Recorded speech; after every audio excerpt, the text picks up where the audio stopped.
There's a giant pool of entertainment media to dive into, but not a lot of time to invest testing those waters. That's where the Fear of Missing Out podcast will serve as your water floaties. I'm Isaiah Colbert, and with the assistance of guests who are super fans of popular or niche things you might have heard about in passing, we'll give you a taste of what those things are about and how you can get into them.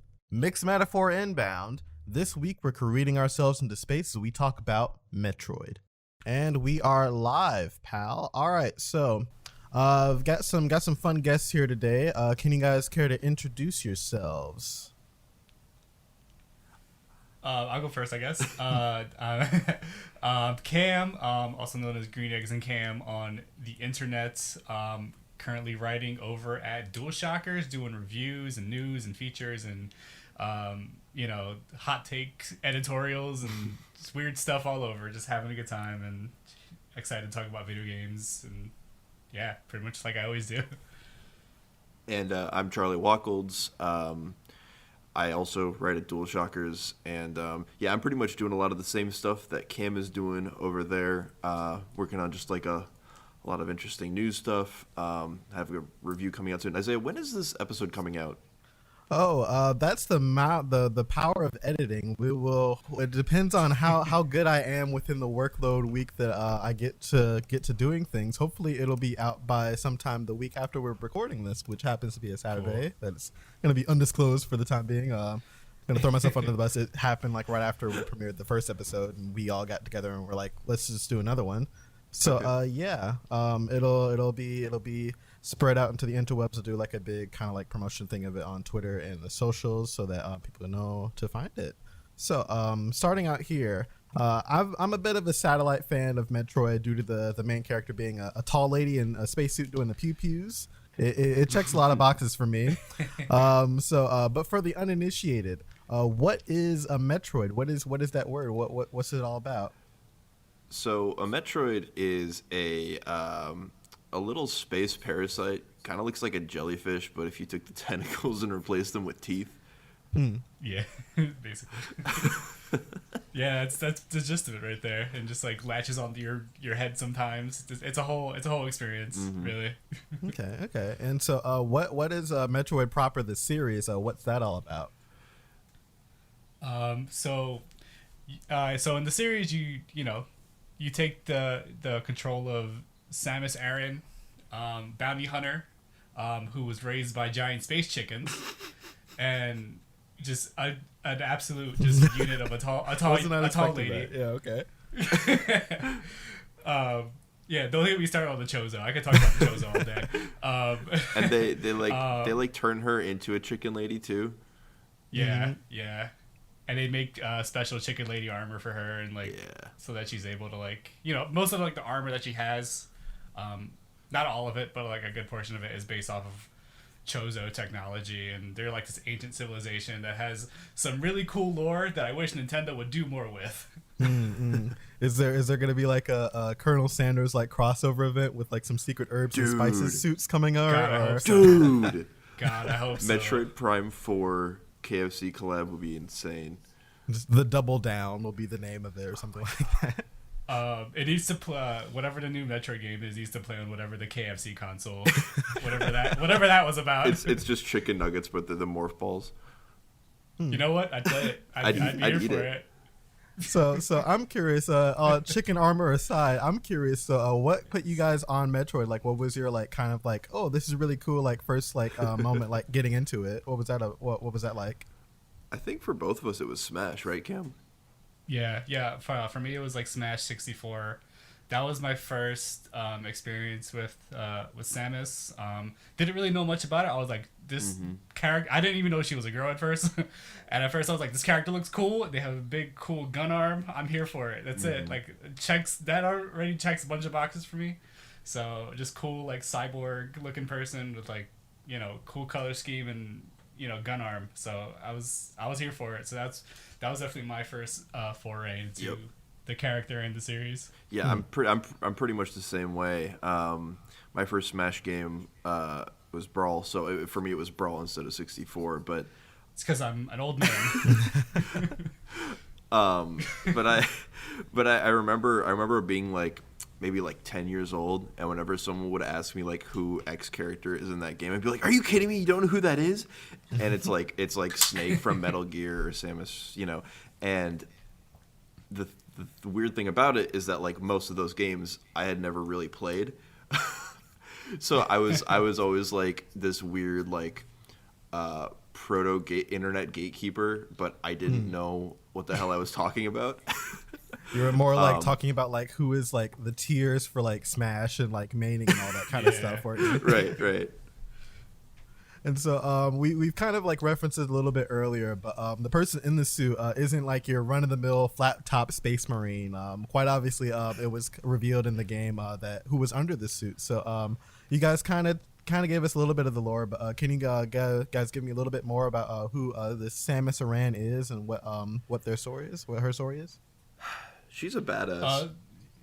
Yeah, that's definitely a very broad like explanation, but very accurate as well. But yeah, she's a bounty hunter raised by space chickens to be like a super cool, space bounty hunter, and she's going against like space pirates and basically trying to like thwart different calamities that these parasites, often the Metroid parasites, as well as like her nemesis is like this big space dragon named Ridley. I'm thinking of Alien again. But that's also kind of like loosely what inspired Metroid as well. A lot of Alien and Aliens influences throughout Metroid, which is super cool. I mean, again, just with the name Ridley is a reference to Ellen Ripley from. I thought he was named after Ridley Scott. See, I've heard both of those answers actually. So whichever one sounds cooler at like social. Both could work. Yeah. Yeah. I've heard people say both of those things. Because I've even heard that Ripley from Alien is Ridley Scott more or less like giving a wink, nudge to himself. Yeah. So probably. But either way. But yeah, she's awesome. She's super cool. I remember when I found out she was a girl, I was like, holy. I mean, that's a bad word. No, it's fine. We have our hill. I'll know where to edit that out. It happened. Very My excited. Apologies. She gets the people excited. Yeah, Yes, Samus does very that. excited. Slipped up there. Oh, you're good. You're all good. But yeah, she's great. She's just super cool.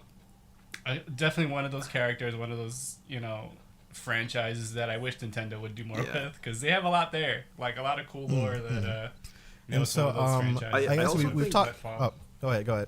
Sorry, I was gonna say I also think that like not only as far as video game characters go, but especially as far as Nintendo characters go, like I feel like it's kind of passe to say that Nintendo is like a kid company or whatever, but I think a lot of their franchises aren't really. They don't pursue this certain grit in the same way. Like I definitely think that there are darker moments and there are more heartfelt moments in other franchises, or more, I guess, deep or somehow resonant moments. But I think that Metroid takes it in a much more interesting way compared to most other games of its ilk. And I think that's also an important part of why Samus as a character is so interesting, is that she is this kind of unflinching badass, but she's also, to the chagrin of some fans, she's also kind of at the beck and call of whoever's like paying her, or in some games the government, and then it becomes kind of this interesting bit of political intrigue throughout the game where you're kind of basically being tricked by the government, and that's a recurring theme, is kind of isolation and trust and kind of betrayal too. Yeah, there's often like a sort of an undercurrent of whoever Samus is working under. It's like these people have some sort of nefarious means that they're up to, that Samus is initially unaware of. Like more often than not, it's like these people want the Metroids or the the parasites or something for their own for their own benefit. Okay. Would it be a stretch to say that she might have been like kind of like the precursor to like what we're seeing with like the Mandalorian, with that kind of like oh, we have like a deal that happens, the deal goes down, bounty hunter person does kind of like walks that line between like, oh, it's a morally gray character, or just like it's just our anti-hero kind of a thing. Is that like kind of the line that Samus runs there? Yeah, I think it's similar. so. Yeah, I think for sure. I think you can draw a pretty clear line from Ellen Ripley to Boba Fett to Samus to the Mandalorian in a lot of ways. Because I think she Yeah, is I really can just a definitely see that. combination of those two characters. Okay. And so now, Metroidvania is kind of the genre of games that's intrinsically linked Yeah. to Metroid. And now that I've flexed my very small games journal speak that I have, that I can manage to flex there, can you, ethical Dualshockers games journalist Rosetta Stone, that weird word that I Oh just my said, and God. like what that is? Do you want to tackle it first, or you want me to jump into it? You could go first. You could go first. Okay, cool. So Metroidvania is sort of like an amalgamation of the names Metroid and another very popular, very similar, in structure series, Castlevania, which is like a completely different setting. Like that's like your, medieval, almost high fantasy kind of like vampire world. And then obviously with Metroid, you have your sci-fi, even sci-fi horror kind of, setting and aesthetic. But they play very similarly. And I'm not sure exactly when the term like came, to popularity, but it sort of just became a blanket term just for more or less like an action adventure game where you're going to explore a lot, you're going to, find skills that are going to help you progress, you're going to backtrack a bunch, you're going to find different things. I'm trying to remember the exact term that I heard before. I believe it's like search action. I believe interesting. the term that I've heard used before, that's more or less what it is. Like you're kind of exploring these like almost like maze-like maps a lot of time, which is sort of like a staple of like the Metroidvania genre. And you're really just like exploring, and searching for new things and new paths. Sometimes you're gonna get lost. Sometimes you're gonna get stuck, and that's kind of like part of it. So you're like, oh, I need to go back. Maybe I can open this door now that I saw on the way here that I couldn't open. Right. So that's more or less like very broad ideas of what is usually inside of a Metroidvania, which are things that Castlevania and Metroid very much popularized. A lot of people do it. It's a very popular genre. But I think the sort of like main names within that subgenre of like action games is definitely Metroid and Castlevania, and which is where we get that name from. And I think something that's worth noting is that like anyone who's listening who doesn't know what Metroid is and is looking this up is probably just going to see what looks like a standard 2D platformer. And I think the way that I would set it apart from a 2D platformer is rather than just going left to right or right to left or straight up or straight down. Metroid takes it upon itself to make the map itself the enemy, to kind of incentivize exploration on a much more like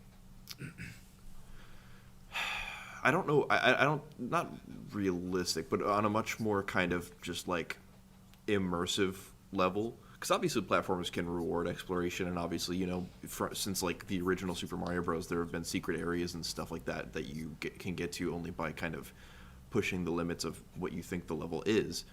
But I think Metroid does it in a way that is really rewarding and inventive. Well, we'll have to credit some unknown William Shakespeare gamer and his gamer chair and his gunners for pinning that great word there. So one part that you mentioned, a part of Metroidvania is like kind of like the map is kind of the enemy. And I know, like, personally for me, when it comes to backtracking in video games, that can be like a make or break for me. Yes. So It is not for everybody.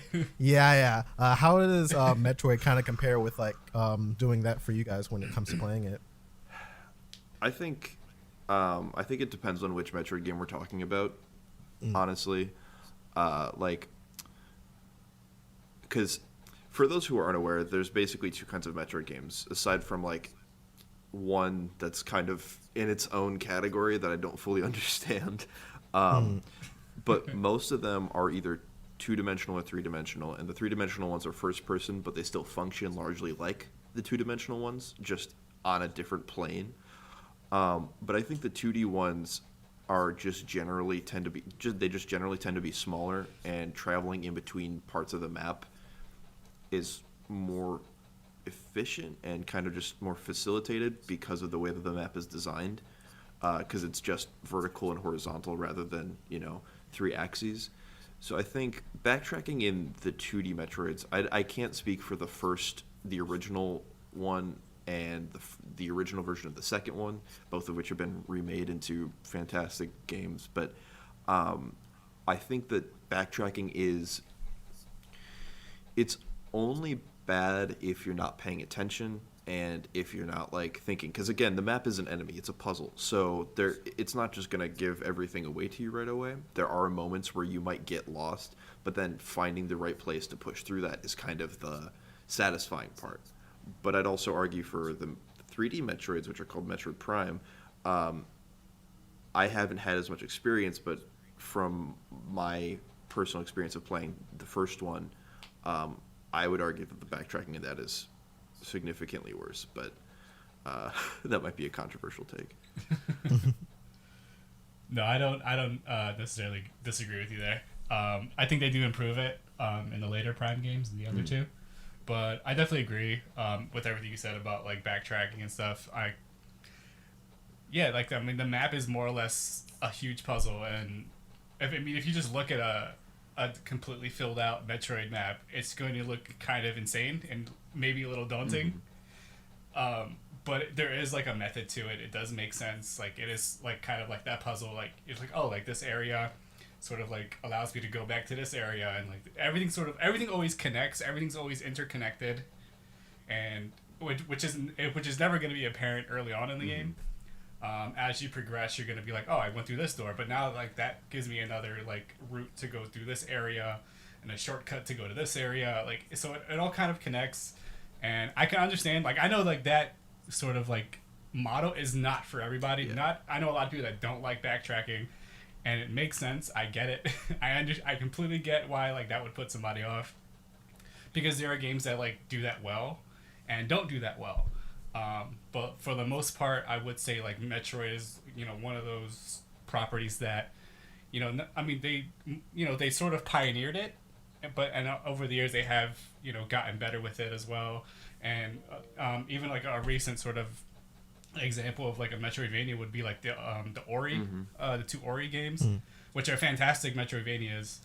And those definitely like took like bits and pieces from Metroid and Castlevania and multiple other things that came out, and did something really good with it, and just did something really special to like stand out among the swath of games that are sort of emulating that. But yeah, it's definitely not for everyone. There are ones that just don't function as well with backtracking, even within the Metroid franchise. There are some that are better than others, but yeah, it's definitely something that you need to, if you're going into it, you definitely need to sort of have the mindset. It's like, all right, this is what this game is, and if like that's not for you, then you might have a difficult time. And you guys mentioned that the gameplay is kind of a thing that's depending on like which version of the game that you're playing. So I wanted to ask you guys, how does the gameplay kind of in Metroid proper kind of compare to like the gameplay that people might find in either Smash Bros or Super Smash Bros Ultimate? Like, would you say that the version of Samus in those games are accurately kind of like represented within the game? Yeah, I think as far as Samus's moveset, it's kind of an amalgamation of different games from the Metroid series, but it never feels like, whenever I'm playing Smash, it never feels like she has too much going on, because at a certain point in the game, you're going to have a certain point in a Metroid game, you're going to have just a whole arsenal of abilities. Of course, in the beginning, you usually start with your standard blaster, or even they'll start you off with everything, and then something will happen, some sort of like story contrivance will happen, and then they take your powers away, which is like very common within Metroid, as well as just Metroidvanias in general. But as far as using her in Smash and stuff like that, it definitely does feel true to how she plays and how she controls in those other games. Just the gameplay style was just vastly different because Smash is more of just beat 'em up fighting and stuff like that, where there is like the action is a little bit more interspersed in something like Metroid, because like you'll have like stretches where you're like, oh, like this is sort of an action sequence where you're gonna just like have to deal with some enemies, maybe a boss, and then you have a stretch of time where this is just exploration / puzzle. But it's just, there's a mixture of stuff in there that works great. But with Smash, like they definitely do get the finer points of like how this character should play and how she should feel. I also think for Smash specifically, it's interesting because Samus is one of the 12 characters who's been in the franchise since the very first game. And you can tell that the design philosophy between characters that are coming out this year and characters that have been in the game since 1999 aren't necessarily different, because I don't think that there's a single Smash character that isn't faithful to what that character is. Mm-hmm. But I think if Samus were to come out in 2021 as the 4th DLC character in the current Fighter Pass, I think she'd be a lot more complex. I think she'd have, different beams or some kind of mechanic with that, or maybe even different like stuff for bombs, or ways to kind of gauge how many times she can use a thing, almost like Robin with all of his tomes or something like that. Mm-hmm. Mm. Yeah, even for all of the moves that Samus has in Smash, it still doesn't actually scratch the surface of all of the moves that she's had. Right. Because she's had a lot. Like, a lot of them are largely similar. Like, still have, like, 3 or 4 different missile types and different beam types and stuff like that. But it still feels like it has, like, all the things you need. It has Morph Ball. It has your charge attack, your screw attack, like, all that stuff that you would expect. So that's why Samus has always been like one of my mains since like the beginning of Smash. So like, in those early days, I used her, and like even to this day, I still use her very frequently. So she's great. I love her. So we talked about the gameplay. So I want to get back to the chicken suit for a second. So I noticed that especially like whenever I get like destroyed in Smash, I noticed that Samus has this ability where she like kind of transforms to a ball, the Metroid ball thing, and like she transforms out of it. And there's like another version of her called like the Zero Suit Samus. So what's all that about? Like how does the chicken suit turn into a chicken nugget, and then also turn into Super Saiyan Blue chicken nugget? Like what's all that about? So I think basically the original reason behind that was basically kind of just like, for the first Metroid game, depending on how quickly you were able to beat it, Samus's appearance would change at the very end. And I think that's kind of where that originated, where you see her outside of the suit. And obviously, 1986 is a very different time from 2021, and so I think there was kind of an element of fan service to it almost, because I think the quicker you beat it, the less clothing she'd have on. I believe so. Yeah, she'd be in like a basically her underwear, more or less. And for a while, I don't really think Nintendo did a whole lot with her being outside of the suit, aside from like in Super Metroid, for example, when you die, it shows it shows like the Varia suit, which is the suit that she's wearing for the most part, blowing up, and then you briefly see her kind of dying. Yeah, and that's definitely something that even persisted like throughout. I want to say most, if not all, of the 2D Metroids like that followed. Because I know it was in Fusion, I know it was in Samus Returns, and like that kind of came like a normal thing. Like you would see like, it stopped being sort of like the, her in her underwear, and more or less when she would die and like this Right. suit would blow off of her, she'd be in like the more or less what's called the Zero Suit, when she's like in her blue jumpsuit, her Super Saiyan look, Super Saiyan Blue look, as you said.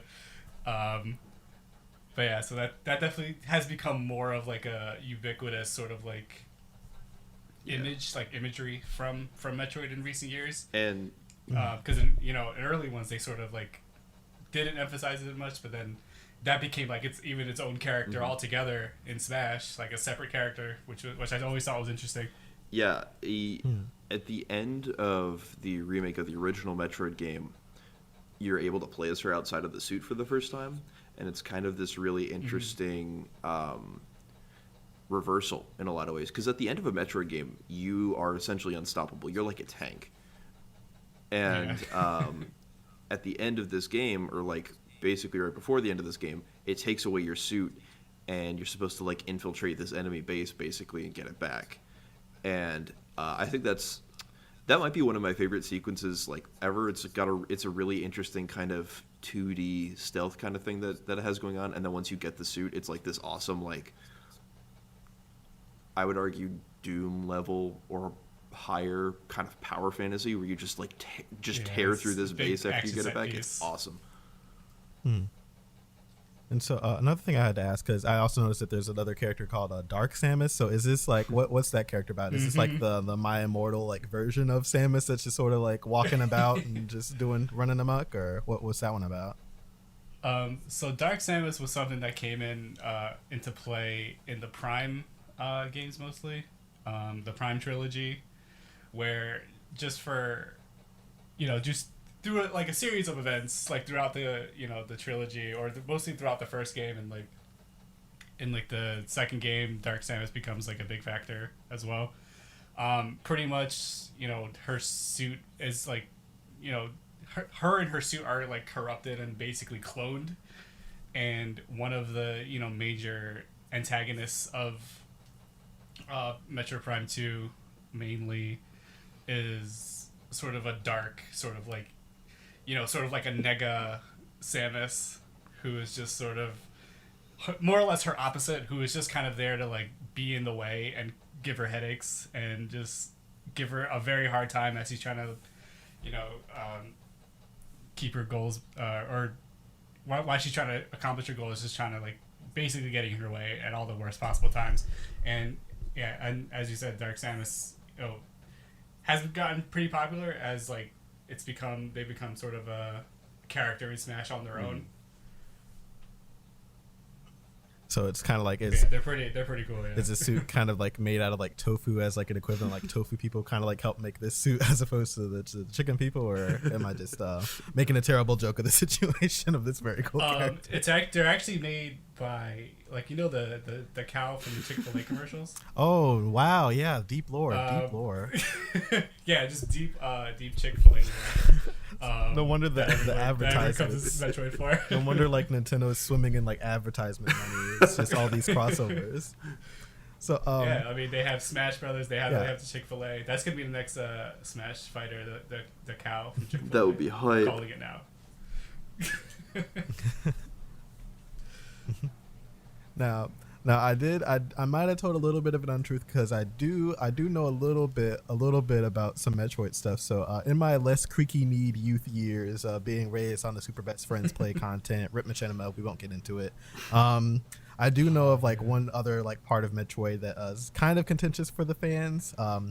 The baby. All right, so I knew you were going to say the baby. I knew it. We don't have to get into it if you guys don't want to. But what's the baby about? Like, why do people not like hearing about the baby? Did you want to jump in this one, Charlie? I feel like I've been talking a lot. No, you're good, man. I'm okay, kind of. It's hard for me to say much because I know a lot about this situation and the discourse around it and everything. But I've played maybe like 45 minutes to an hour of the game that this is referencing, which is Metroid Other M. I think it's the only Metroid game that doesn't really, from my understanding, fit a distinct structure. And I also think that generally, if it had been a Metroid Prime game or a 2D Metroid game or any other Metroid game that had fit a much more distinctly Metroid structure, I have a feeling this wouldn't be as much of an issue, because obviously the whole controversy around it is that it basically takes it's a fumbled depiction of Samus having PTSD after I guess spoilers for a 27-year-old game. Oh my god. This baby Metroid basically sacrifices itself to save Samus. And so she has PTSD about it, and so she'll just like randomly say the baby, from my understanding, or she'll like fixate on it, and there's like this internal monologue where she just kind of says it in a very strange way, and that made a lot of fans unhappy. Yeah, it's more or less that's basically like what one of the many issues that people have with Other M. But the main thing that we're getting to here is the baby, and speaking of the baby Metroid, and it's just not handled that well. Like, they could have handled this with like, it just could have been like something with like a bit more nuance, and something with like that had a little bit more to just say, because obviously like PTSD is a real thing that people deal with, and I think more competent writers probably could have did something great with that, but unfortunately it kind of just devolved into her just being literally just saying the words "the baby" and just having a panic attack, but with it not really having any sort of emotional weight to it, which it feels like is what they wanted. And that game also just has a bunch of other narrative issues. Charlie mentioned it before about her often coming off very subservient to whoever is her commanding officer. Who in this one was? Who was it? Adam? I think it's Adam in this one. Yeah, it's Adam, correct? Yeah, and basically like that. One of the issues that a lot of people have is that she basically is not allowed to use most of her arsenal until he okays it, and it just feels off for the character. It just doesn't feel like something that the characterizations that have come before it have hinted at all. But yeah, they tried to do something different, and it just didn't land, and we got stuff like that, and we got the whole baby situation. Yeah, it's a weird game. It's definitely a strange entry in the series. It's a strange one that like most people, like, the consensus is that it's just not one that the fans of the franchise really care about. Yeah. And so my next question, since we've broken the egg or the ice on this part about the conversation, I wanted to ask you guys, so which games of the Metroid series are your guys' faves, like top fives, like things that you would kind of recommend people to play? Sure. Yeah, Charlie, all right. So honestly, I think it's impossible not to recommend Super Metroid for a variety of reasons. From its accessibility to its simplicity to honestly it just being, in my opinion, not just the best Metroid game, but probably the best 2D game I've ever played. I think it's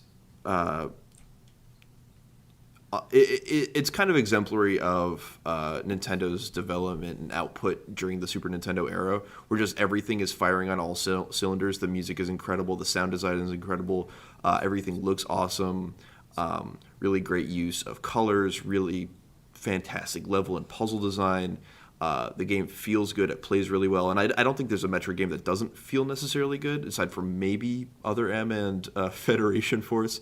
Force. Okay. But I think Super Metroid is just kind of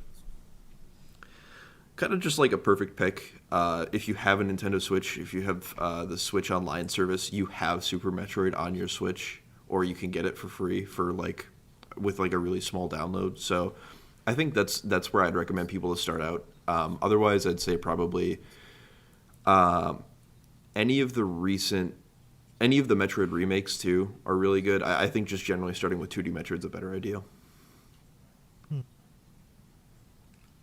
Yeah, definitely. I'm gonna echo the Super Metroid talk a little. I mean, that game's a masterpiece. It's definitely one of the best games like ever made, even to this day.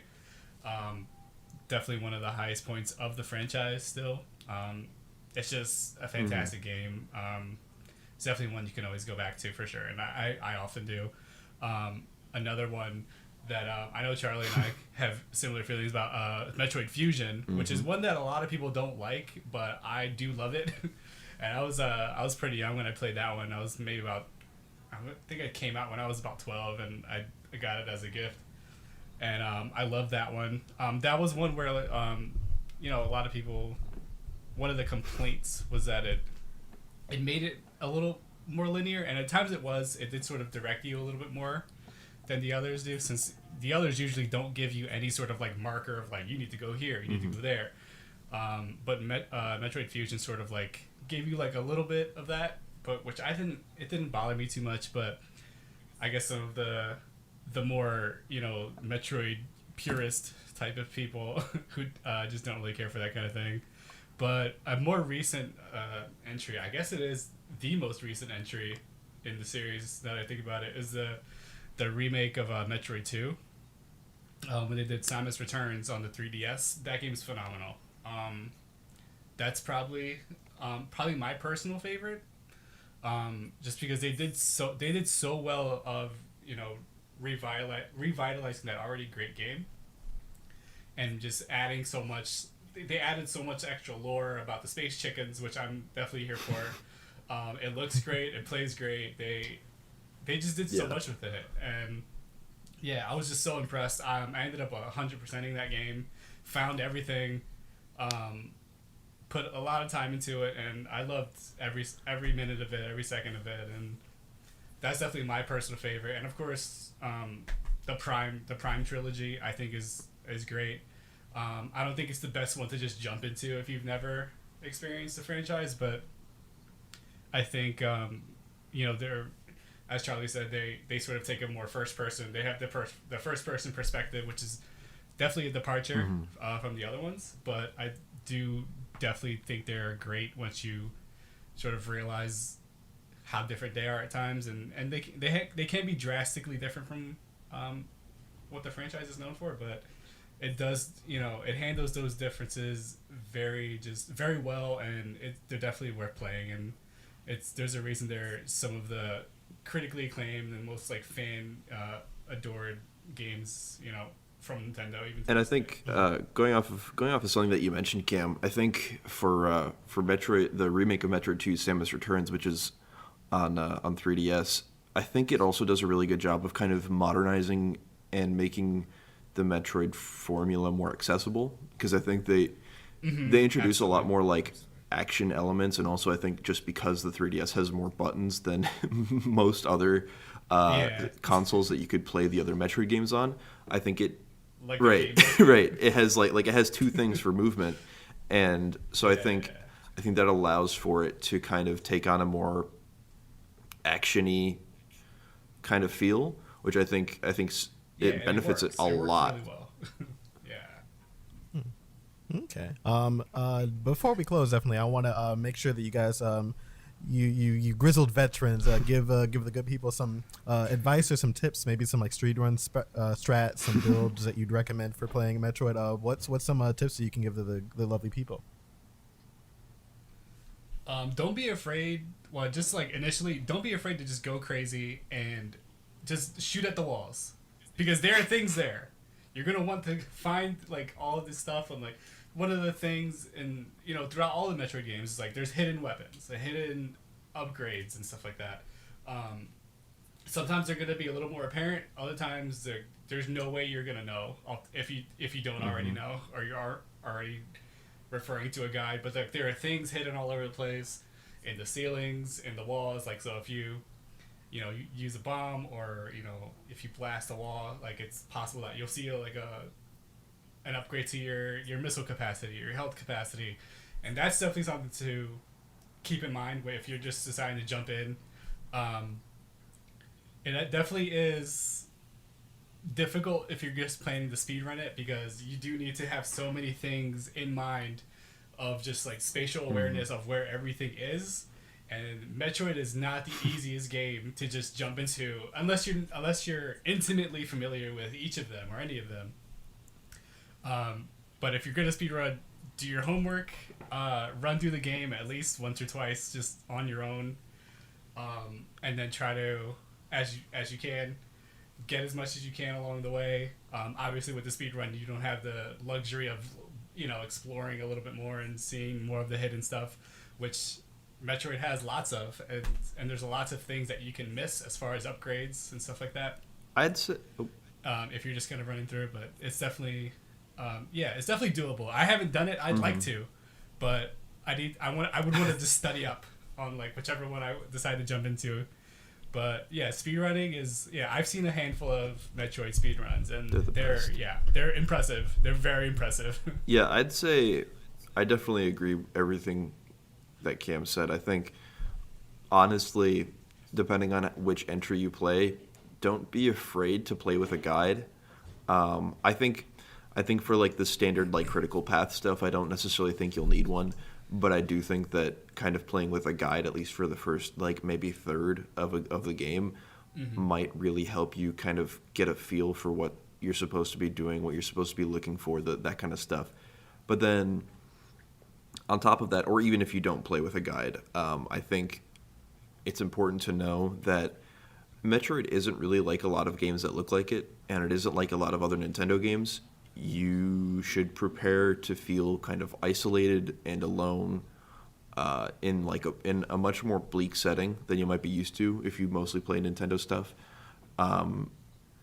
because that's like the core focus of the series. It's a very atmospheric, moody, and oftentimes bleak, sometimes depressing world, and you're supposed to feel that in a lot of ways. You're supposed to feel alone in this map that is your enemy. This map is kind of like has its power over you. So I think anticipating that when you go in is something that's important, because once you get that feeling that you've conquered that map, there's nothing like it. Well, Charlie, I think we live in some very unprecedented times where news breaks every Wednesday. I think Metroid might be the perfect game for people to not really explore escapism, but just to be kind of already get a little bit of a leg up for gameplay, definitely.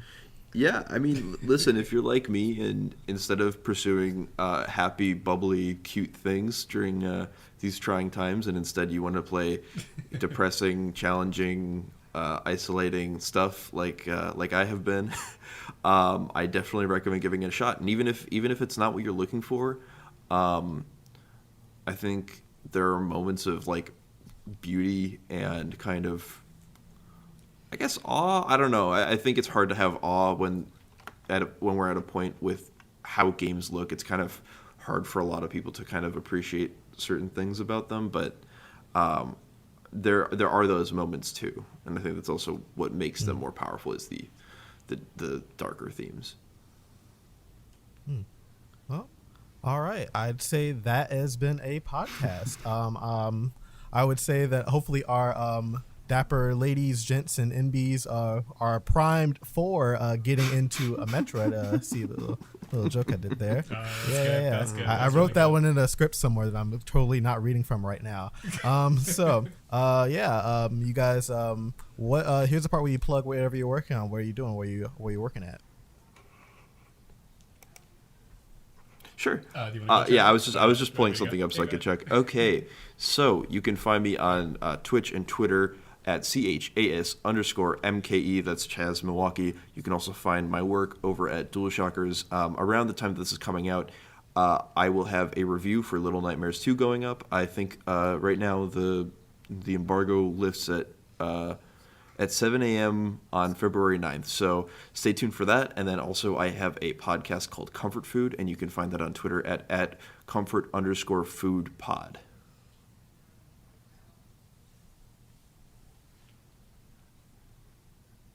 Right. Cool. And then you can find me on Twitter at Green Eggs and Cam, eggs with a Z. Also on YouTube, as I'm trying to sort of currently revitalize my YouTube channel that I got very lazy with. I feel that. Yep. So hopefully soon I'll dive back into that. But aside from that, also writing on Dualshockers. I have a few reviews in the pipeline that are currently embargoed and won't be out by the time this episode comes out. But yeah, those are definitely things to look out for. Definitely going to still be covering news and stuff like that. Just whatever comes to mind. Probably talking about more, tall video game ladies. Hopefully, it is the year. There's always a place for that in my life. It is, and it's. I didn't mention it before, but Samus definitely is among the pantheon of tall video game ladies. The Mount Rushmore. Where she belongs. Yes. But yeah, just I did write something recently about the tall vampire lady and Resident Evil Village, and Twitter reactions, and that was a lot of fun. People seemed to really enjoy that piece, so I was very happy with it. I had fun writing it. But yeah, hopefully more just weird. Just they let me write weird and crazy things, which I'm always happy to do, and just enjoy myself and have a good time with video games, and whether I'm talking about them on a podcast with you guys, or talking about them in the news, or just tweeting my hot takes like I usually do. So I'm around. Definitely always free to talk about video games. If anyone wants to tweet me, you know where to find me now. So there you go. All right. Well, that has been yet another fear quelled and another curiosity satiated. Now you guys know more than zero suit about Metroid. All right. Yeah. All right. Hey. See you guys next time. Bye-bye. See ya.